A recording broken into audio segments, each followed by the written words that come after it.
Good morning. आज की date में हम एक अनदर टॉपिक पढ़ेंगे थर्मोडायनेमिक्स का, और टॉपिक का नाम है कि what is the criteria for thermodynamic equilibrium and spontaneity. Thermodynamic equilibrium and spontaneous process are those process which are naturally occurring.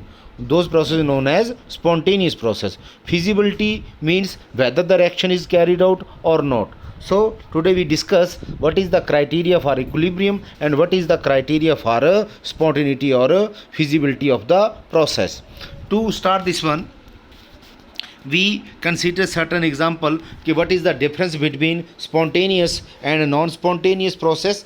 जो प्रोसेस नेचुरली अकरिंग है, जैसे अगर हम क्या करते हैं, पानी जो है वो हमेशा नीचे की तरफ बहता है, तो वो एक प्रकार का स्पॉन्टेनियस प्रोसेस है। अगर हम पानी को नीचे से ऊपर बहाना है तो ऑटोमेटिकली वो प्रोसेस आपका क्या होगा, नॉन स्पॉन्टेनियस होगा।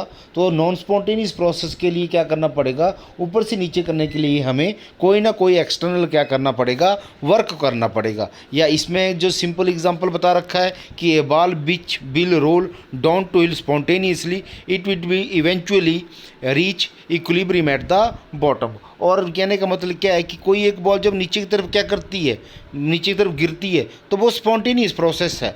और जब वो नीचे पहुंच जाती है तो वो क्या करती है, इक्विलिब्रियम को क्या कर देती है, मेंटेन कर देती है। ठीक है जी। अगर बोलता है नॉन स्पॉन्टेनियस प्रोसेस क्या है कि ये ball will not up hill spontaneously it require work, कि कोई भी बाग ऊपर की तरफ को नहीं बढ़ पाएगी, उसके लिए क्या करना पड़ेगा, ऑटोमेटिकली कोई ना कोई क्या करना पड़ेगा, काम करना पड़ेगा।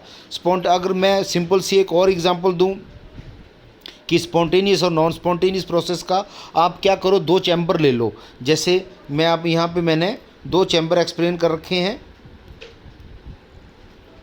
ये आपका एक बैलून है या एक कोई कंटेनर है जिसके अंदर हमने गैस मॉलिक्यूल्स हैं, साथ में एक और कंटेनर है, इसके अंदर गैस, ये क्या, इसके अंदर वैक्यूम क्रिएटेड है और दोनों एक दूसरे के साथ किसी नोब के साथ क्या है, कनेक्टेड है। तो जब इस नोब को हटा दूंगा, ऑटोमेटिकली क्या होगा कि जो आपका जो गैसेस हैं वो इक्वली डिस्ट्रीब्यूट हो जाएगी दोनों के बीच में। तो वो जो प्रोसेस है वो आपका क्या है, स्पॉन्टेनियस प्रोसेस है। तो अगर कहने का मतलब, फिर से मैं दोनों में से एक, ये दोनों आपस में क्या बराबर हैं, अब दोनों में से मेरे को एक को खाली करने के लिए कोई ना कोई एक्सटर्नल वर्क करना पड़ेगा।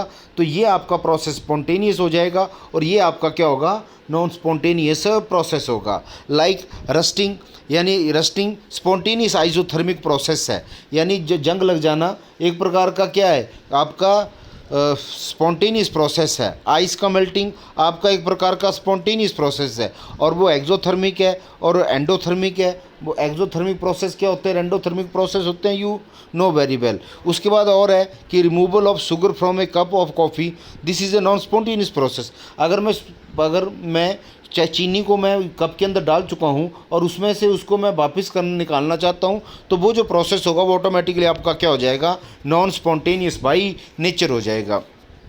और एग्जांपल है, मान के चलिए हमारे पास कोई एक हॉट और कोल्ड बॉडी है, ऑटोमेटिकली क्या होगा, आफ्टर ए लॉन्ग टाइम आप दोनों के बीच में क्या बन जाएगा, इक्विलिब्रियम मिल जाए। क्यों? क्योंकि जो टेम्परेचर होता है it is always flow from high temperature to low temperature side. These are the all definition of the second law of thermodynamics.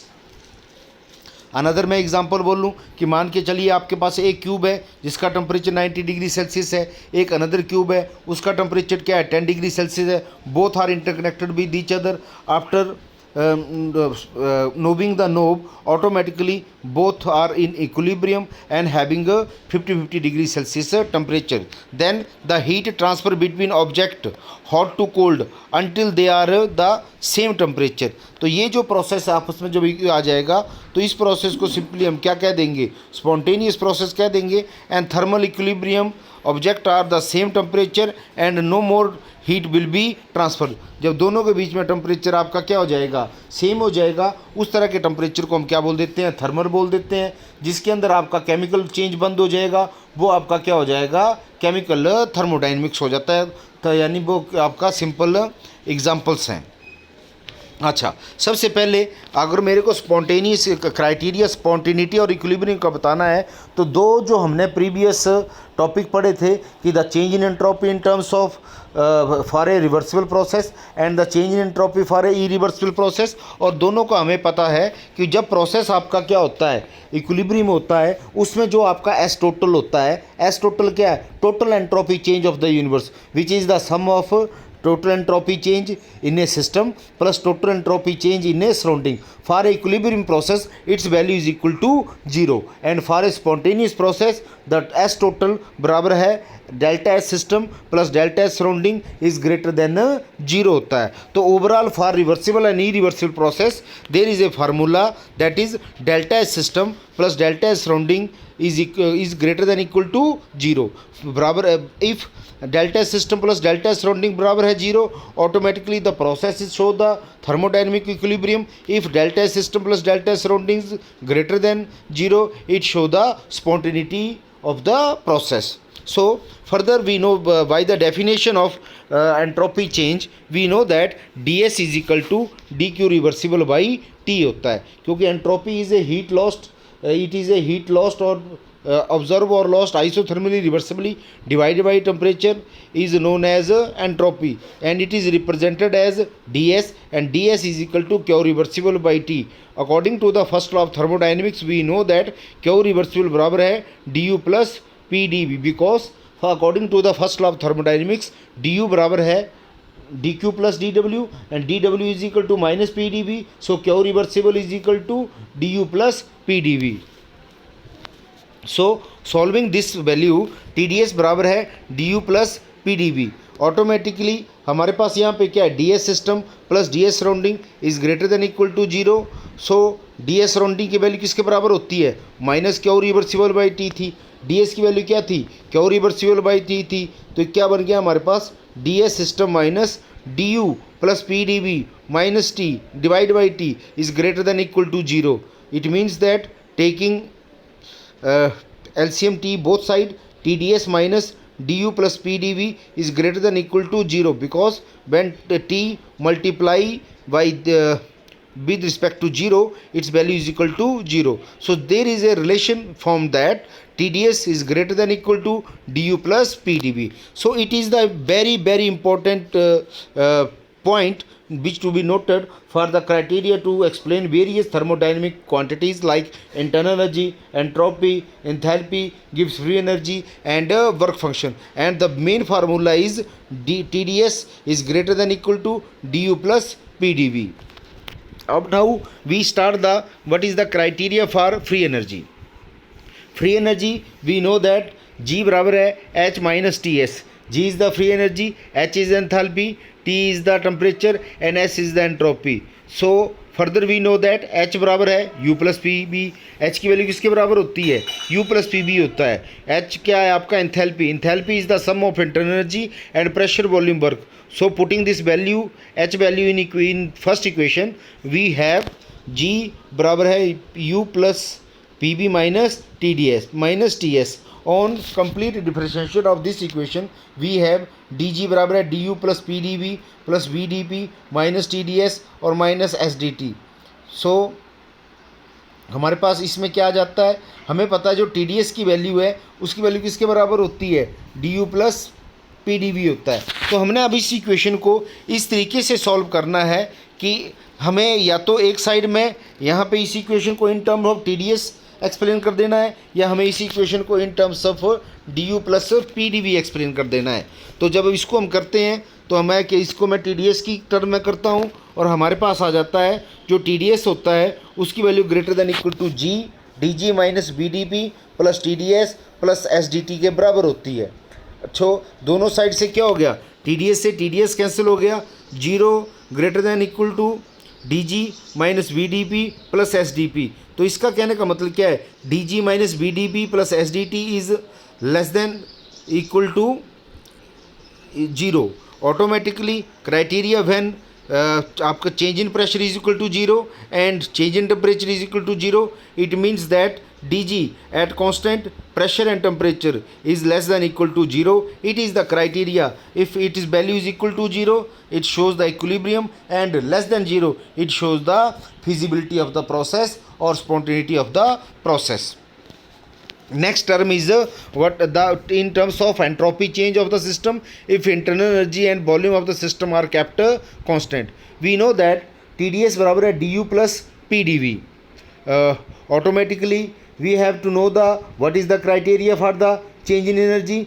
So TdS at constant volume, at constant internal energy and volume is greater than equal to 0. It means that ds at constant internal energy and volume is greater than equal to 0. If ds in terms of change in internal energy and volume बराबर है 0, it show the thermodynamic equilibrium. It greater than 0, it show the spontaneity or feasibility of the process. Next criteria for internal energy, we know that internal energy TdS greater than equal to du plus PdV. Now we have to know the criteria for du, change in internal energy. It means that ds and dv should be kept constant. So criteria is 0 is greater than equal to du at constant entropy and volume. So criteria is du at constant volume and entropy is less than equal to 0. It means that if is equal to 0, it show thermodynamic equilibrium. It is less than 0, it show the spontaneity or feasibility of the process. Now next criteria is what is the criteria for the enthalpy. We know that H is equal to U plus PV. So on differentiation, H बराबर है du plus PdV plus VdP. It means that du plus PdV is equal to dH minus VdP. So putting this value on equation number first, so criteria is TdS is greater than equal to dH minus VdP. So here ds and dp should be kept constant, and criteria become 0 is greater than equal to dh at constant entropy and pressure. So criteria is the change in enthalpy is at constant entropy and pressure is less than equal to 0. Now the last one is what is the criteria for the work function. We know that a बराबर है u minus ts. So dA बराबर है on differentiation, dA बराबर है du minus tds minus sdt. So tds बराबर है du minus sdt minus da. On comparing both of them, there is another criteria, du minus sdt minus da is greater than equal to du plus pdv. Neglecting the cutting the value both side du, it becomes minus sdt minus da is greater than equal to pdv. So criteria is I want putting constant dt and da, putting constant da at dt and dv. So da is at constant temperature and volume is greater than equal to 0, is less than equal to 0. So at constant, at when its value is equal to 0, it means that it show thermodynamic equilibrium, and if less than 0, they show the spontaneity or feasibility of the process.